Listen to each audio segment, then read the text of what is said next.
and Gerald! Kim and Gerald! Sandali, Kim!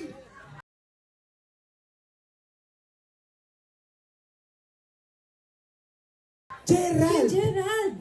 Alden Alden yan eh! eh! Alden yan. Mali. Ano ba? Gerald. Sorry Alden, guys, ano we ba had to? some technical Hindi, difficulty of no. some sort. No. Sorry, I'm sorry guys. Sorry. No, hindi. Hindi, Kim and Gerald. Hindi. Hindi. Kambal sila fine, pero Oo. hindi yan eh. Not the right twin. Okay. Guys, give it then. up for Thank you, Alden! Alden, wala pa ako. Take two. Take two. Kim and Gerald kasi. Gerald, Pasok. okay, Kim. Okay, pasok muna po tayo. Pasensya na po mga Sorry po, kaibigan ladies and gentlemen. So, Kim and Gerald!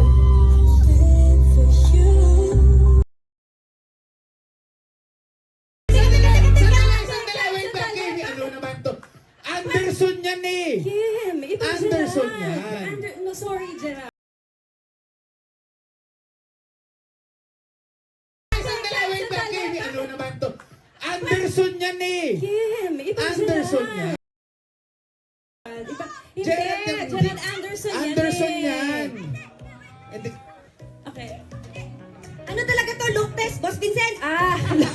Boss Vincent, baka naman, di ba? Baka naman. Tapos may Gerald. Oo. Oh, wala lang. Para makita mo yung, you know. Matapos iprank ni Kim Molina ang asawa na si Gerald Napoles, ay sa wakas, lumabas na ito kasama ang kanyang asawa na si Kim Molina. Makikita sa dalawa ang sobrang kasiyahan nila dahil kasama nila ang kanilang mga malalapit na kaibigan at mga kamag-anak sa nasabing wedding. Isang engranding wedding reception nga ang kanilang ginawa at ayon sa report, sa Bohol nila ginanap ang kanilang kasal.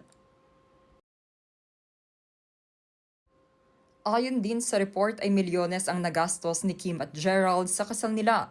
Ngunit may mga kilalang brands din na nag-sponsor sa kanila kaya naman sobrang bongga ng wedding nilang dalawa. By the body of Christ and by the laws of the Republic of the Philippines, I now pronounce you husband and wife. Gerald, you may now kiss Kim, you may now kiss your wife.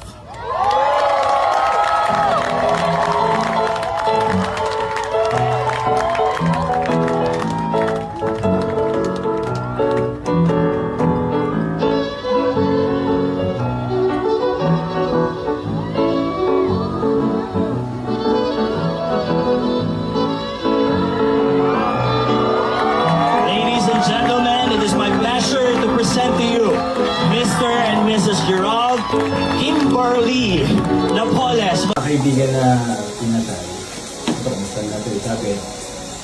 Mabilis lang, so pagpagaling mo sa utak mo. Enjoy. Ito mabilis lang daw. Ano mo, tapos na.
Ipinakita din ng mag-asawa na sina Kim Molina at Gerald Napoles ang napakagandang cake nila.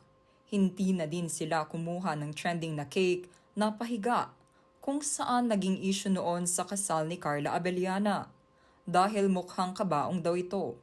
Ngunit ayon naman sa ibang netizens, maganda daw ang klase ng wedding cake na iyon dahil mas madaling ipamahagi sa mga bisita at mas madaling islice. Mukhang nahirapan nga din ang mag-asawa na si Kim at Gerald na islice ang kanilang wedding cake dahil sa design ng bongga at very elegant looking na cake nila.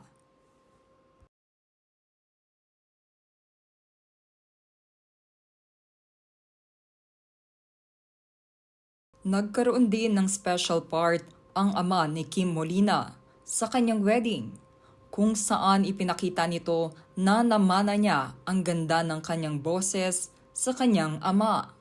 Ayon pa sa report, ay botong-boto ito para kay Gerald Napoles at kita naman daw niya na alagang-alaga ang kanyang anak sa lalaking napili nito. Kaya masaya daw siya na nasa tamang tao ang kanyang anak. Hindi naman nagpahuli sa pagpapakita ng talento si Kim Molina at Gerald Napoles. Hindi lamang sila magaling sa pag-arte, ngunit ipinakita din nila na magaling sila sa pagkanta. Kaya naman, bagay na bagay talaga ang dalawa para sa isa't isa. Ngayon nga ay mag-asawa na sila. Again, let's all congratulate Mrs. Kim Molina Napoles and Mr. Gerald Napoles.